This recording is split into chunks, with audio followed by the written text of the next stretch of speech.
इस वीडियो को जल्दी से देख लो। हो सकता है कि ये वीडियो बहुत जल्द डिलीट कर दी जाए, मेरा चैनल रिपोर्ट कर दिया जाए। इस वीडियो के बाद बड़े बड़े कॉर्पोरेट्स मेरे पीछे हाथ धो के पड़ जाए, लेकिन मुझे फर्क नहीं पड़ता। मुझे फर्क तब पड़ना चाहिए था जब 4 साल से टीसीएस नासिक में शैतान एसी केबिन में बैठ के अपना शिकार कर रहा था। अगर आपको लगता है कि आपका 9 to 5 वाला जॉब बहुत सेफ है, सिक्योर है, क्या इसी दिन के लिए पेरेंट्स अपने बच्चों को पढ़ाते लिखाते हैं, जॉब करवाते हैं अपनी बेटियों को, ताकि वो अपने पैरों पे तो खड़ी हो सके, लेकिन उनकी जिंदगी नर्क से बदतर हो जाए।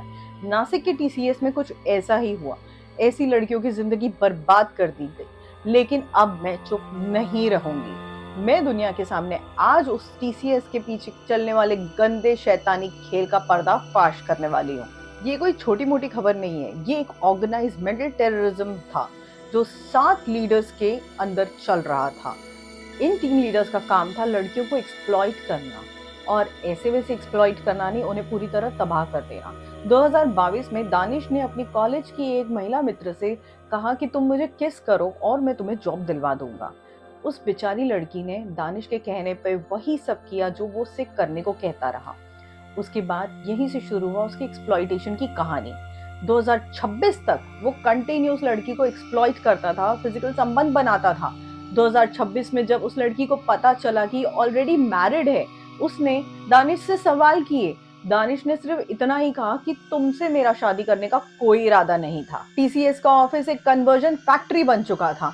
वहां लड़कियों को एक्सप्लॉइट किया जा रहा था, धमकाया जा रहा था, उन्हें जबरदस्ती मांस खिलाया जाता था, उनके भगवानों का यहाँ तक अपमान किया जाता था, उनसे फिजिकल संबंध बनाने को कहा जाता था। उनसे कहा जाता था कि अगर तुम हमसे फिजिकली अटैच होगी तो तुम्हें जॉब मिलेगी, अदरवाइज तुम्हें ये जॉब नहीं मिलेगी। 4 साल तक दानिश कंटिन्यू एक लड़की को एक्सप्लॉइट कर रहा था। और उसके बाद जब उस लड़की को पता चला कि दानिश मैरिड है, 2 बच्चों का बाप है, उस लड़की ने सवाल किया।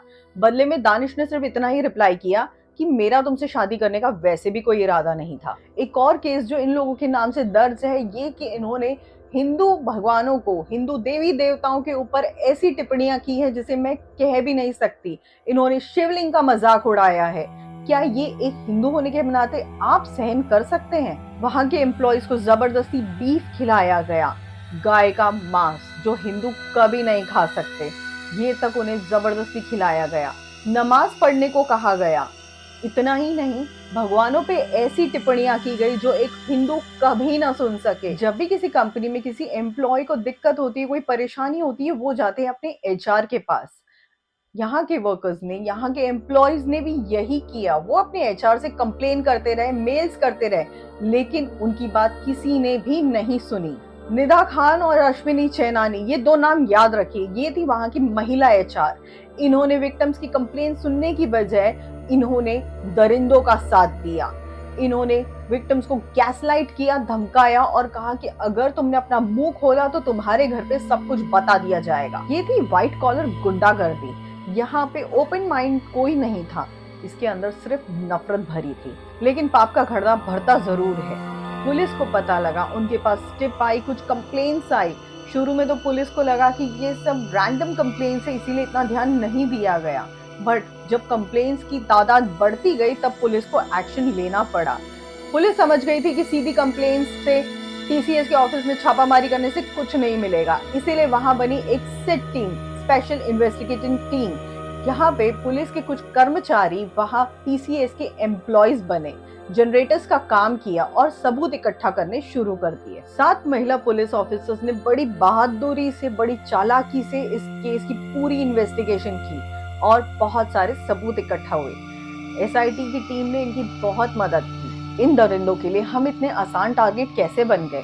क्योंकि हमने हमारी रूट्स को काट फेंका है। जो सनातन धर्म हमारी ताकत बनना चाहिए, हमारी ढाल बनना चाहिए, हम उन्हीं से दूर बैठ गए हैं। मॉडर्निज्म के चक्कर में हमने सबको अपना लिया, लेकिन अपने सनातन धर्म को दूर कर दिया।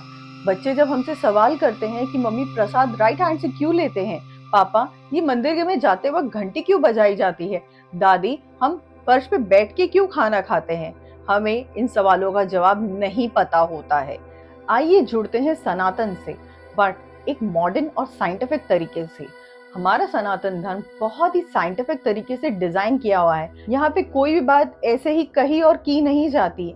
हर बात के पीछे एक साइंटिफिक रीजन है। हर चीज के पीछे एक साइंस का एक्सप्लेनेशन है।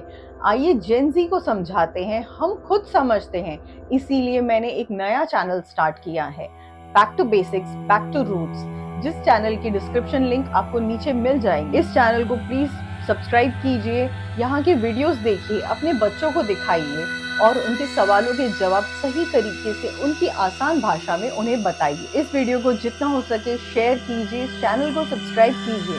आपका सपोर्ट मुझे और भी हिम्मत देता है ऐसे ही पर्दे फाश करने के लिए, दरिंदों को सामने लाने के लिए। Thank you so much for watching. Do like, share and subscribe. Thank you so much.